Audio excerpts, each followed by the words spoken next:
now. But Mitch McConnell is announcing that he is stepping down from Senate leadership, the longest Senate leader we've seen in American history.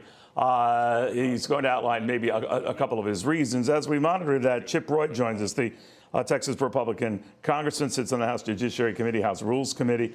Congressman, this was a little unplanned ahead of my having a chance to talk to you. What do you make of what's happening on the other side in the Senate right now, Mitch McConnell stepping down in November from leadership? Yeah, well, good afternoon, Neil. And like, as you know, I spent some time in the Senate as Chief of Staff to Ted Cruz, as a lawyer on the Senate Judiciary Committee for John Cornyn. So I know the Senate very well.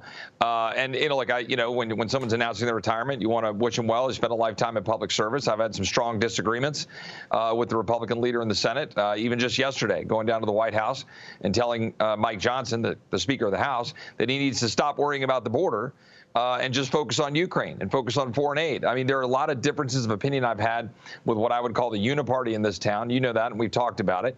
And I think Mitch McConnell kind of represented that. Give him credit where credit is due, pushing back on Merrick Garland, buying time for us to try to make sure that we got someone there. I mean, as you've seen Merrick Garland unfolding at the Department of Justice, he would have been an epic disaster at the United States Supreme Court.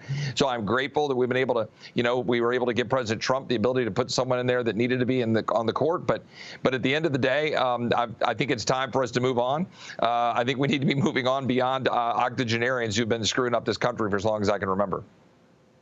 You know, Congressman, I do wonder, and you and I have chatted about this many times, it's Donald Trump's party and other Republicans just live in it.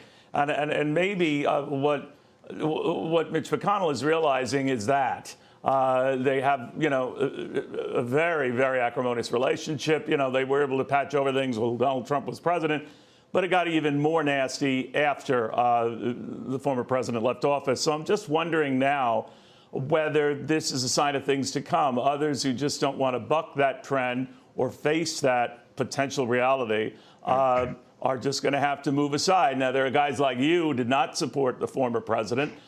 You put your eggs in the Ron DeSantis basket. It didn't work out, but you said you'd work hard and support, Donald Trump in that regard. But not everyone is of that spirit. I'm just wondering how you see your party right now.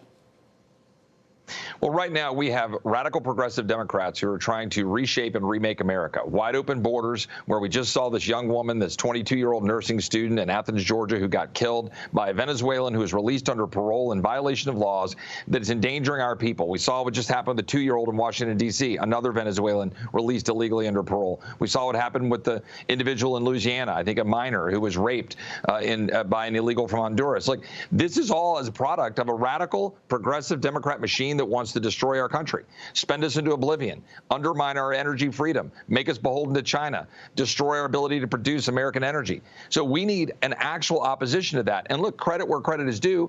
When Donald Trump came to Washington in 2016 or 2017 in January, he came in riding on a horse to take on this town. And the town bit back. Mitch McConnell, with all due respect, is representative of that town, of that established order that, by the way, has yielded $34 trillion in debt. We now have $1 trillion of interest coming up. And look, I've been critical. The former president didn't do a good job on the spending front, $8 trillion of debt piling up after the COVID lockdowns. But the bottom line is the president represented a change to this town, trying to represent hardworking Americans. So that's where we need to be. We need to be focused on that like a laser. It's why I want Mike Johnson to keep pushing back on Mitch McConnell and pushing back on Biden. Let's stand up. Let's stop the spending. Let's pass a CR, trigger the caps that were passed on a bipartisan basis. Let's stand up and defend the border. Don't let the defense industrial complex decide our national security policy because they want to get richer, which is what you're hearing out of the establishment in this town yesterday from both Chuck Schumer and Mitch McConnell. All right, I'm not here to cast aspersions on either party, sir, but your gut, because it's a pretty good one when it comes to what next is happening on Capitol Hill, whether you welcome it or not.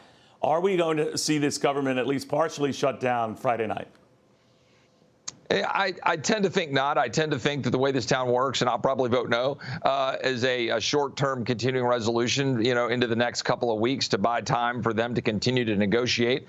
They're negotiating a product that I don't think is worth negotiation. It will bust the cap, spend money we don't have, and it'll fund the very entities that are undermining us right now. It'll fund the NGOs, fund the open borders regime that's killing our country. It'll fund these radical energy policies and EV mandates that are piling up EVs on the lots of automobile dealers while, decimating the internal combustion engine and driving up the price of goods. You and I both know that our spending problem is driving up inflation. The fact that we have this high regulatory state, we're destroying the economic engine of this country by piling on regulations that's driving up inflation from that perspective as well. I'm reading reports yesterday of the possibility of stagflation. So we need to change.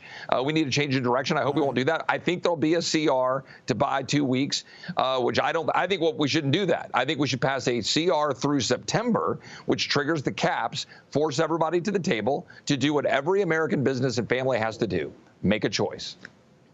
Got it. Congressman, we'll watch closely. I'm sorry with all this breaking news, but I thought I'd pick your fine brain on that, and much appreciate having you on. Chip Roy on all these developments.